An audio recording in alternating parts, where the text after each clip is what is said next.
我喜欢动物。小时候，我最喜欢的动物是熊猫。我有一个熊猫玩具，它有一双圆圆的耳朵，非常可爱。长大一些后，几乎每个周末，爸爸都带我去骑马。一开始，我害怕骑马，但是后来，我发现马很聪明，也很可爱。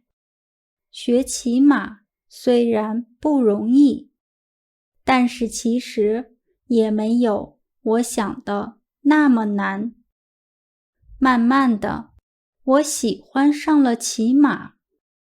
后来，我一直很想要一只小猫，但是爸爸妈妈不同意。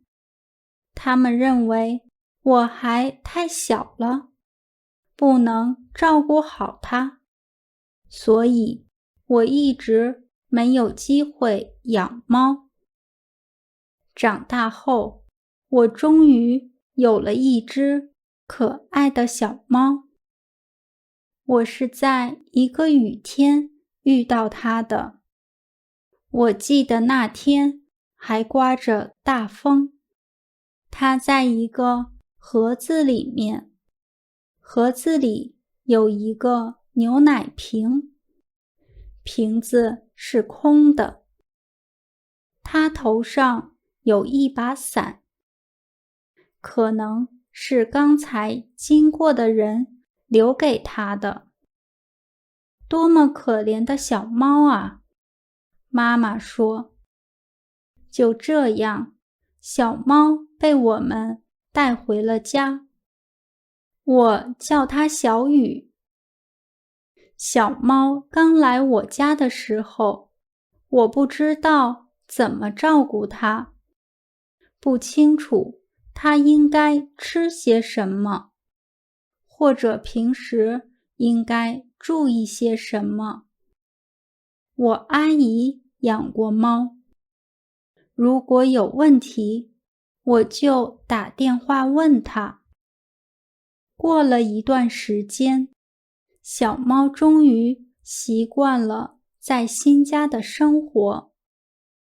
现在，小猫在我家已经住了快1年了。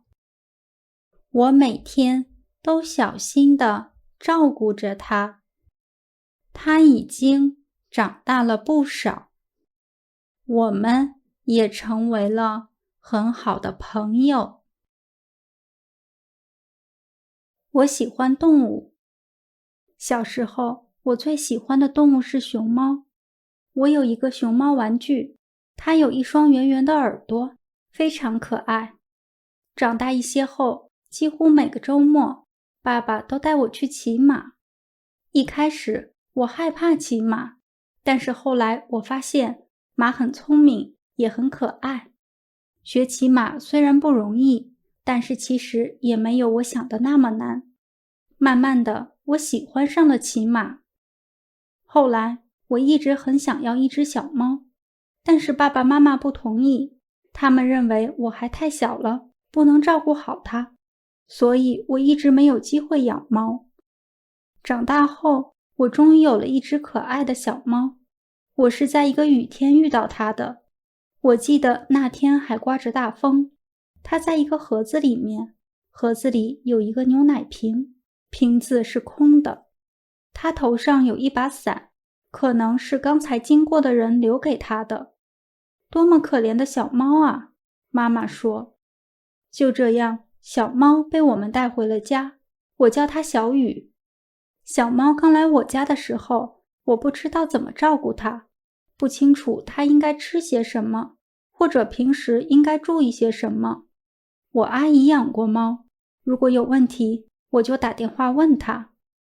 过了一段时间，小猫终于习惯了在新家的生活。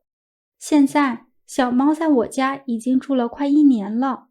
我每天都小心地照顾着它，它已经长大了不少，我们也成为了很好的朋友。在视频下方的描述栏中，可以找到额外学习资料的链接。谢谢大家的收看，我们下次见。